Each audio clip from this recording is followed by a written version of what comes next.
شروع اللہ کا نام لے کر جو بڑا مہربان نہایت رحم والا ہے۔ اے پیغمبر صلی اللہ علیہ وآلہ وسلم، لوگوں سے کہہ دو کہ میرے پاس وحی آئی ہے کہ جنوں کی ایک جماعت نے اس کتاب کو سنا تو کہنے لگے کہ ہم نے ایک عجیب قرآن سنا جو بھلائی کا رستہ بتاتا ہے، سو ہم اس پر ایمان لے آئے،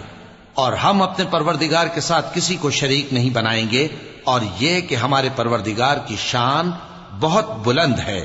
وہ نہ بیوی رکھتا ہے نہ اولاد، اور یہ کہ ہم میں سے کوئی بے وقوف اللہ کے بارے میں جھوٹ گھڑتا ہے، اور ہمارا یہ خیال تھا کہ انسان اور جن اللہ کی نسبت جھوٹ نہیں بولیں گے، اور یہ کہ بعض بنی آدم بعض جنات کی پناہ لیا کرتے تھے تو اس سے ان کی سرکشی اور بڑھ گئی تھی، اور یہ کہ ان کا بھی یہی اعتقاد تھا جس طرح تمہارا تھا کہ اللہ کسی کو نہیں زندہ کرے گا، اور یہ کہ ہم نے آسمان کو ٹٹولا تو اس کو مضبوط چوکیداروں اور انگاروں سے بھرا ہوا پایا، اور یہ کہ پہلے ہم وہاں بہت سے مقامات پر فرشتوں کی باتیں سننے کے لیے بیٹھا کرتے تھے، اب کوئی سننا چاہے تو اپنے لیے انگارہ تیار پاتا ہے، اور یہ کہ ہمیں معلوم نہیں کہ اس سے اہل زمین کے ساتھ برائی مقصود ہے یا ان کے پروردگار نے ان کی بھلائی کا ارادہ فرمایا ہے، اور یہ کہ ہم میں بعض نیک ہیں اور بعض دوسری طرح کے، ہمارے کئی طرح کے مذہب ہیں،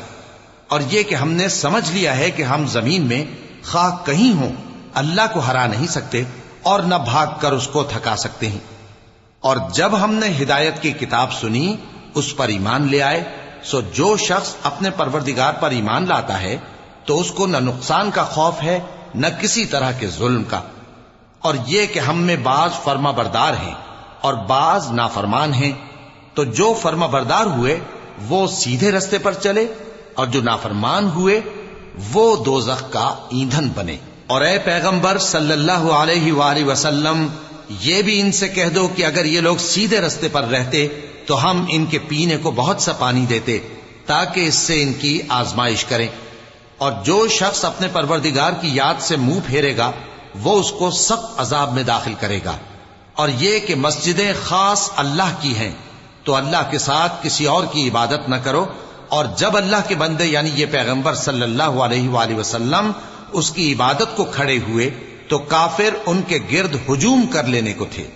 اے نبی صلی اللہ علیہ وآلہ وسلم، کہہ دو کہ میں تو اپنے پروردگار ہی کی عبادت کرتا ہوں اور کسی کو اس کا شریک نہیں بناتا، یہ بھی کہہ دو کہ میں تمہارے لیے نہ کسی نقصان کا اور نہ نفع کا کچھ اختیار رکھتا ہوں، یہ بھی کہہ دو کہ اللہ کے عذاب سے مجھے کوئی پناہ نہیں دے سکتا اور میں اس کے سوا کوئی جائے پناہ نہیں پاؤں گا، ہاں اللہ کی طرف سے احکام کا اور اس کے پیغاموں کا پہنچا دینا ہی میرے ذمہ ہے، اور جو شخص اللہ اور اس کے پیغمبر کی نافرمانی کرے گا تو ایسوں کے لیے جہنم کی آگ ہے، وہ ہمیشہ ہمیشہ اس میں رہیں گے، یہاں تک کہ جب یہ لوگ وہ دن دیکھ لیں گے جس کا ان سے وعدہ کیا جاتا ہے، تب ان کو معلوم ہو جائے گا کہ مددگار کس کے کمزور ہیں اور شمار کن کا تھوڑا ہے۔ کہہ دو کہ جس دن کا تم سے وعدہ کیا جاتا ہے میں نہیں جانتا کہ وہ عنقریب آنے والا ہے یا میرے پروردگار نے اس کی مدت دراز کر دی ہے۔ وہی غیب کا جاننے والا ہے، سو کسی پر اپنے غیب کو ظاہر نہیں کرتا، ہاں جس پیغمبر کو پسند فرمائے اور اس کو غیب کی باتیں بتا دے تو اس کے آگے اور پیچھے نگہبان مقرر کر دیتا ہے تاکہ معلوم فرمائے کہ انہوں نے اپنے پروردگار کے پیغام پہنچا دیے ہیں، اور یوں تو اس نے ان کی سب چیزوں کا ہر طرف سے احاطہ کر رکھا ہے اور ایک ایک چیز گن رکھی ہے۔